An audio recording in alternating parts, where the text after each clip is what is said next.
Welcome to our 6th episode of Church Historia. We've been so grateful to have you listening with us and have loved exploring Southern Christianities with you. And as we march toward the end of this first season of Church Historia, we'll be covering some subjects that are often used as ways to debate and divide. Church history is filled with difficult subjects, we all know this, and we feel it's important that we study them so we can be better prepared for the future. This week, we'll use the United Methodist debate over the inclusion and ordination of LGBTQIA+ people as a launching point to explore the religious experiences of the queer community in the South. This particular conversation can often be a hard one to have, and we'll take a historical look at how this community has been a part of the South's heritage and how this history can broaden our understanding of Southern Christianities. Let's dive in. Let's do it.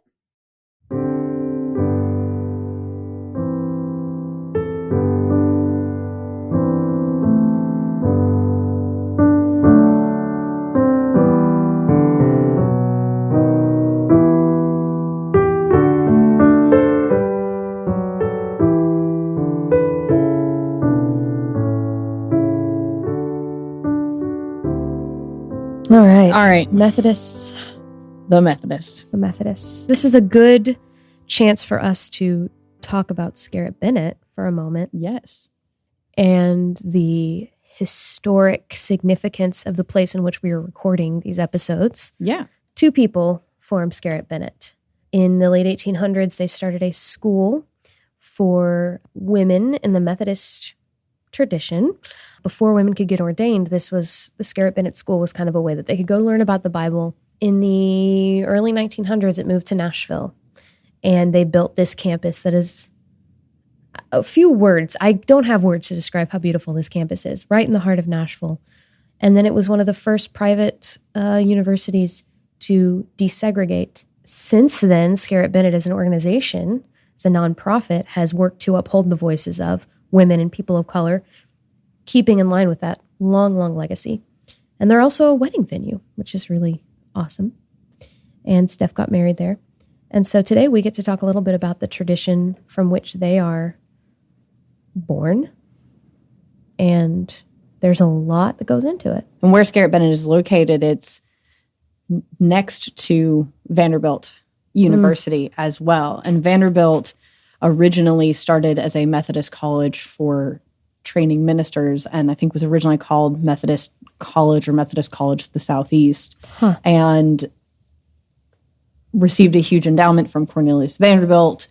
And eventually the university split from the Methodist Episcopal Church, as it was known at the time, over a question about board membership and how much say the Methodist Church got in board membership for the university. And when they separated from the Methodist Episcopal Church, they became Vanderbilt University in honor of Cornelius Vanderbilt. Since his initial endowment, I think it was something like $1 million that he had initially invested in the university. So we are surrounded by the legacy of the Methodist tradition. The upper room is located a couple of blocks away. Mm-hmm. There are a couple of other United Methodist centers here in Nashville. The Cokesbury Publishing House, United Methodist Publishing House, is here in Nashville.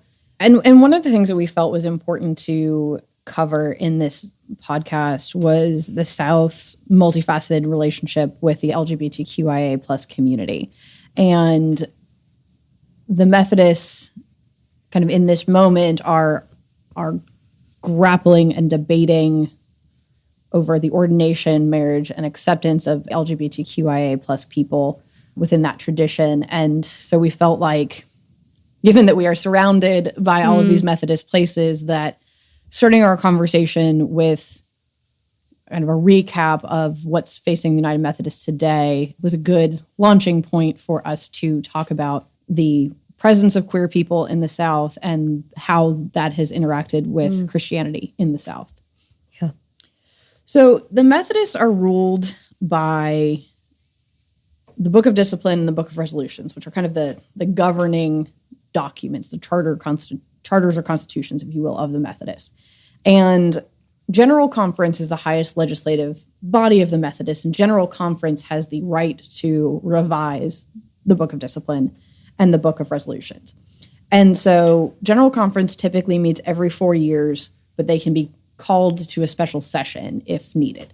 And so that's what happened last year in February of 2019. There was a special session called in St. Louis, Missouri, to talk about kind of the way forward and for the Methodist Church to set forth, to debate and then make a resolution about their stance in the ordination of marriage of and acceptance of LGBTQIA persons within the Methodist tradition. Prior to that session, as the rules have stood historically, United Methodist pastors cannot perform gay weddings openly. Queer people are not allowed to be ordained, and there is kind of a murky congregation by congregation dependent level of acceptance of queer persons within just general congregational life. Mm-hmm. So, which is an interesting example of the Methodist. You talk to different Methodists and they stand in very different places on a lot of things. Yes, there's it's probably true within other denominations as well, but I think I've spent most of my time talking with Methodists about this. There's a wide range of opinions on theological issues, social issues, political issues within the Methodist Church. Even sort of historically, it has this interesting mix of being both really low church and really high church, and being very structured. Pastors you don't necessarily have to have a divinity degree, but you have to have taken a certain number of courses in order to qualify for ordination. You have to write papers for ordination committees that are reviewed. So there's very much an emphasis on an education of the clergy. And at the same time, you also have this really strong camp revival tradition that is very much movement of the Spirit driven. And so Methodism has always had this variation within itself, and that absolutely applies here within this conversation. There's been, within the United Methodist Church globally, and then also regionally in the South, a variety of opinions on each of these topics about ordination, marriage, and general acceptance. And so in light of that variety of opinion, the Council of Bishops called for this special conference, and they also commissioned a group called the Commission on the Way Forward, which is a group of people representing lots of different opinions, also positions. So it had cisgendered heteronormative folks on the committee, as well as queer folks on the committee, and people from different countries. And they sure to have a very diverse committee to kind of come together as a group, pray, get to know each other, and really try to figure out a way forward for the Methodists, because this issue is becoming one that is becoming very divisive for the church. And so the conference was called in February of 2019 to debate this. The Commission for the Way Forward did put together a proposal. There were also a couple of other plans put forward, a one church plan, a traditionalist plan, and there was much debate about it. At the end of the day, the traditionalist plan passed by a vote of 53% to 47%. It's really close. It was a very, very close vote. It feels like there was perhaps a strong sense that some resolution to this issue needed to happen at that conference. They couldn't be unresolved and kind of continue the open question. And so this outcome, I think, surprised a number of people, because the traditionalist plan both reaffirms the existing Methodist stance about not performing gay weddings and not allowing queer clergy, but also increases the punishments around clergy who are found to be doing those things, and puts in stricter controls around when people are ordained, that they have to swear that they will uphold the full Book of Discipline. And it's actually, so in some ways it's slightly more restrictive than sort of where they were. And this is a plan that this Way Forward committee all agreed to put forth? No, this was one of the alternate I see. proposals. Okay. Yeah. So there were three. One of them was the Way Forward one, which was the one that I think most people expected to pass because it was this ecumenical effort and generally had, going into the conference, people had thought it had the most backing. It ended up that it did not. There was resistance there. And ultimately, kind of when the final vote was called in the final stages of the conference, the traditionalist plan was the one that was passed. So it took effect January 1st of 2020. And so this caused tremendous amount of controversy and just really sent a ripple through the United Methodist Church, because there were churches that were very excited about this ruling, that felt very strongly that was the right way forward, and there were a number of congregations who did not. And so the question has started to come up of, is this a big enough issue for the United Methodist Church to schism over and to break over? And if so, what does that breaking look like? The physical land and buildings of Methodist churches are not owned by individual congregations. They're owned by the conference. So if a church were to split, it's not just as simple as saying we sever our alliance. You lose your building, your land, pastoral benefits and pensions and things like that are paid through the conference level. So there's a lot of money and property legality that make sort of walking away a complicated question. So their regular general conference was supposed to happen in May of 2020. It happens every 4 years, so it was supposed to happen in May. And they were going to discuss the protocol of reconciliation and grace through separation, which was about how do you create structures within the United Methodist Church to perhaps allow for some variation of opinion. How do you create ways for people to leave without it resulting in bitterness? Because there's a lot of implications on budget and structure and church appropriations. So congregations will, part of their donations go into a general fund. So larger Methodist churches can then help out smaller churches financially, which helps when you have just huge variation in congregation size. I know there's a Methodist church just down the road from me that I think has 25 members. It's 3 or 4 families, and part of why they're able to survive is because they do have a connection back into this larger body that has more funds than maybe that specific congregation could supply. So splitting is super complicated. General conference got postponed because of COVID to 2021. So as of today, I'd say this is still a very unresolved question for the United Methodists. And really there's this looming question of, is this worthy of split and worthy of schism? Because people feel so strongly about these questions. And do they stay? Do they go? Do they stay and resist? And if so, how do you do that in a way that reflects your Christian values, in a way that does not cause further harm and bitterness and dissension?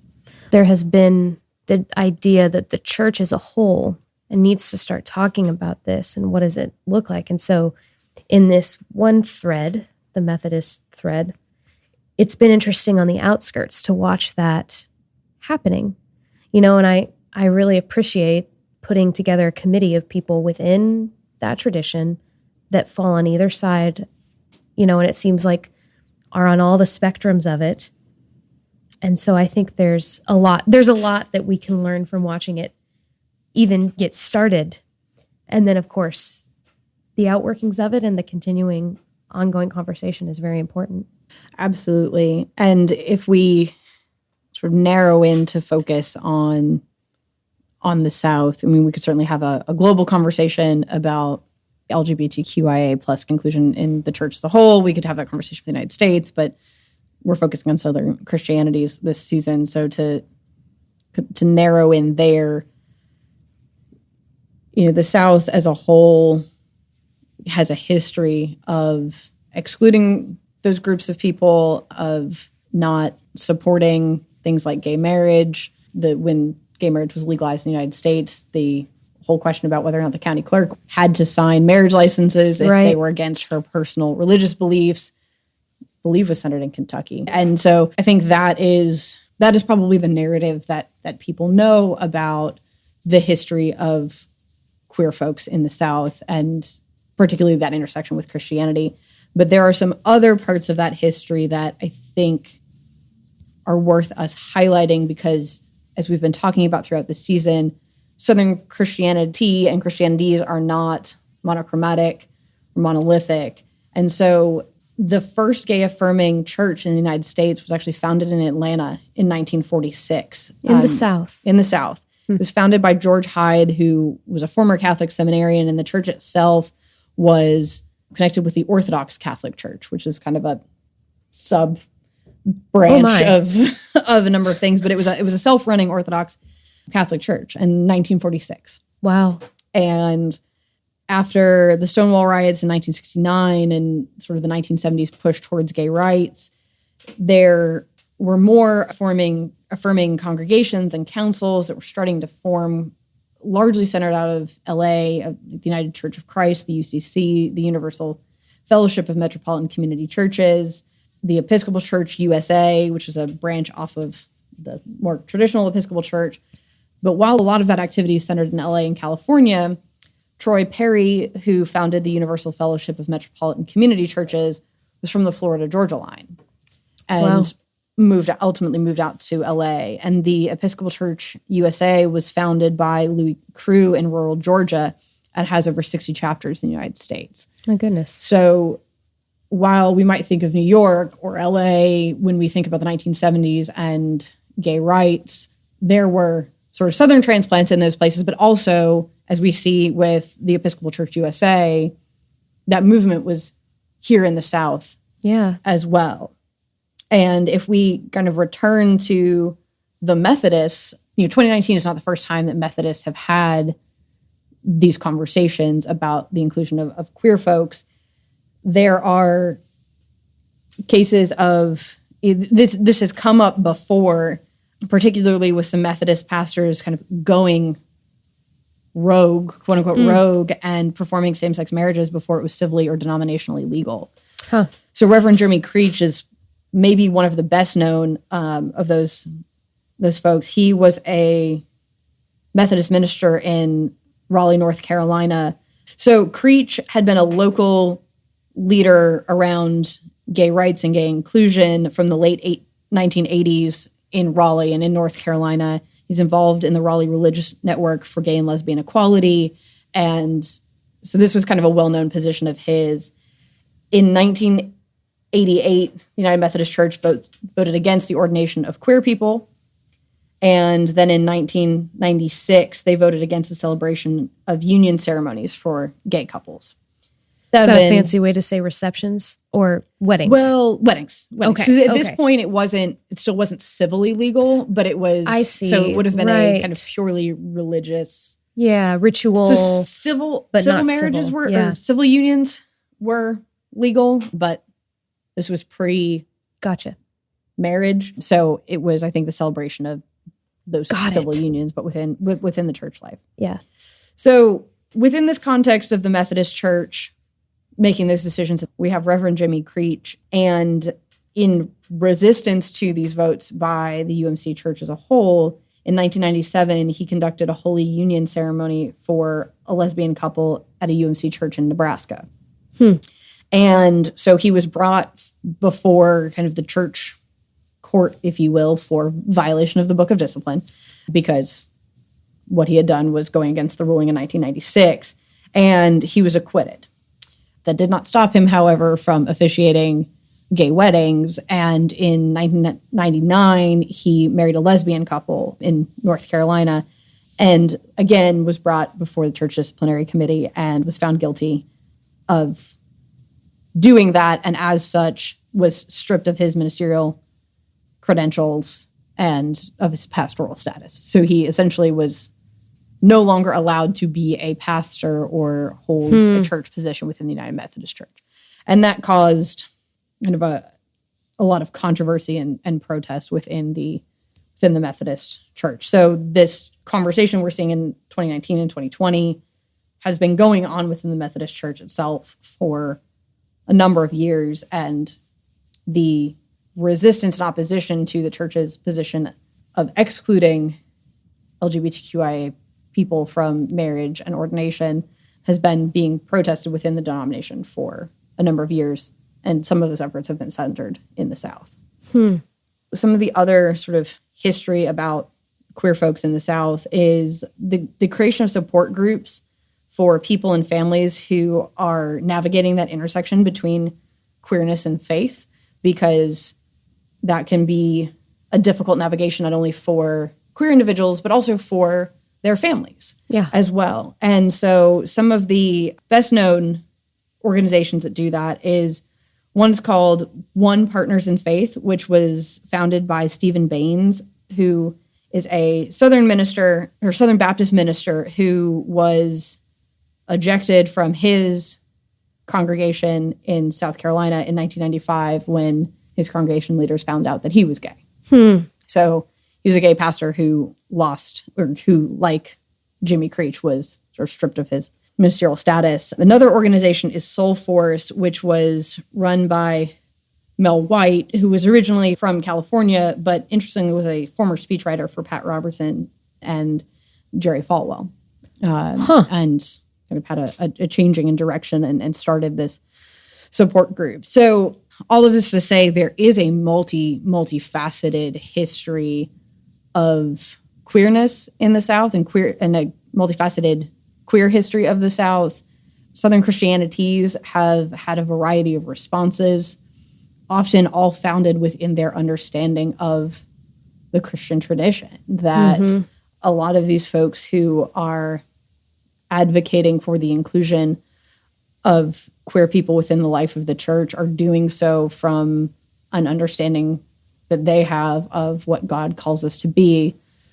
Similarly, the groups that are calling for the exclusion of queer people from congregational life and church community are also doing so based off of their understanding of scriptural text. So it's one of the things that I think makes this issue particularly difficult within the church is that people are looking at the same sacred text and are coming to understand it very differently. There are about 3.6 million LGBTQIA adults living in the South, which is more than any other region in the United States. 40% of LGBTQ people in the South are also people of color.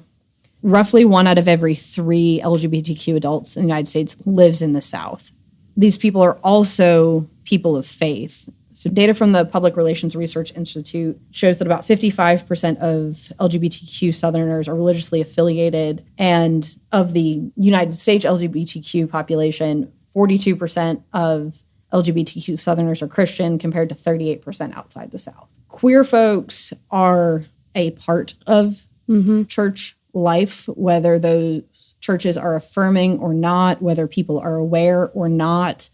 Queer people have been and continue to be part of congregational life. If someone who's listening to this that may not be a Christian and or may not be a Southerner may be surprised to hear that there are that many conversations of reconciliation happening in the South, or that there are that many attempts with the support groups, with the Methodist tradition. Of course, that's a tradition as, the whole country, right? That's not just in the South.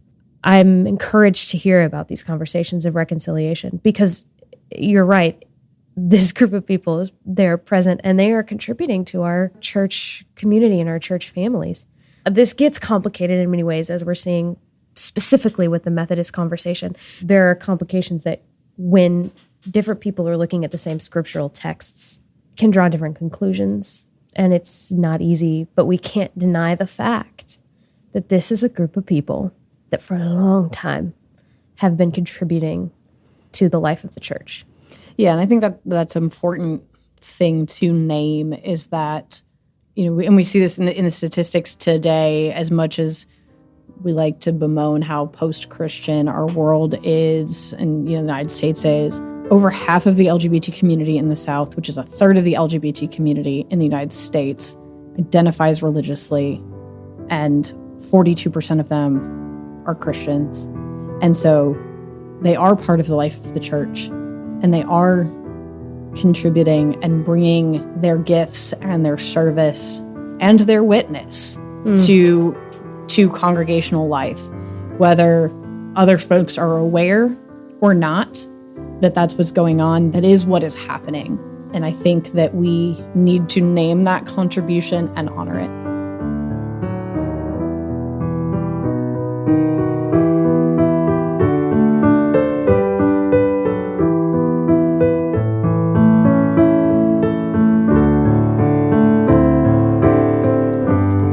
Church Historia is Stephanie Fulbright, our historian, and me, Leslie Eiler Thompson. The music in today's episode is one of Stephanie's favorite hymns and is called One Bread, One Body. It was beautifully played by Andrea Yohe. You can find more information about this episode and listen to all other episodes of Church Historia at churchhistoria.com.